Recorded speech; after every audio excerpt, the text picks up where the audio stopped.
Blair. La parole est à Sylvie Tolmon. Merci Monsieur le Président, Madame la Ministre. Lors des attentats survenus à Paris en début d'année et des attaques aux symboles républicains observées dans plusieurs établissements scolaires les jours suivants, ce sont les fondements de la République française qui ont été abîmés, le cœur même de notre nation qui a été visé. Au nom de la grande mission d'égalité, de liberté et de fraternité qui scelle notre identité républicaine, vous avez lancé, Madame la Ministre, une grande mobilisation de l'école pour les valeurs de la République.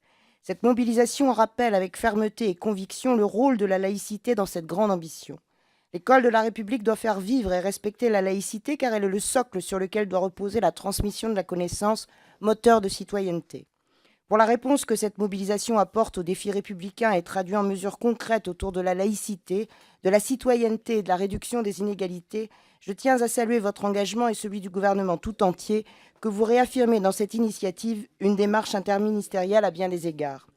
Parmi les mesures que vous portez, je souhaite ici mettre l'accent sur la 8e, dédiée au renforcement des actions contre les déterminismes sociaux et territoriaux.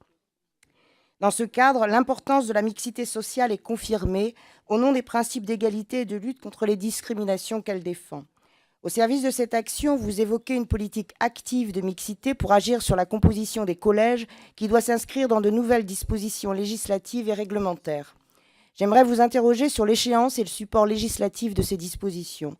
Profiterons-nous de l'opportunité d'une grande réforme du collège pour redonner toute sa place à la mixité sociale ou traiterons-nous cette question plus en amont sous une autre forme ? Cette question fait immédiatement écho à un dispositif qui me paraît crucial au service de la lutte contre les inégalités à l'échelle des territoires et qui a déjà toute sa légitimité au sein de ma circonscription, celui des REP et REP+.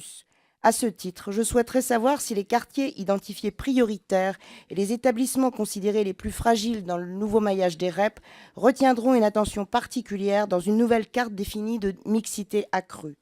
Autrement dit, dans quelle mesure ces deux outils vont pouvoir s'articuler et cohabiter dans le traitement plus global de la mixité et de la lutte contre les déterminismes sociaux et territoriaux que vous envisagez. Je vous remercie. Merci Sylvie Tolmon.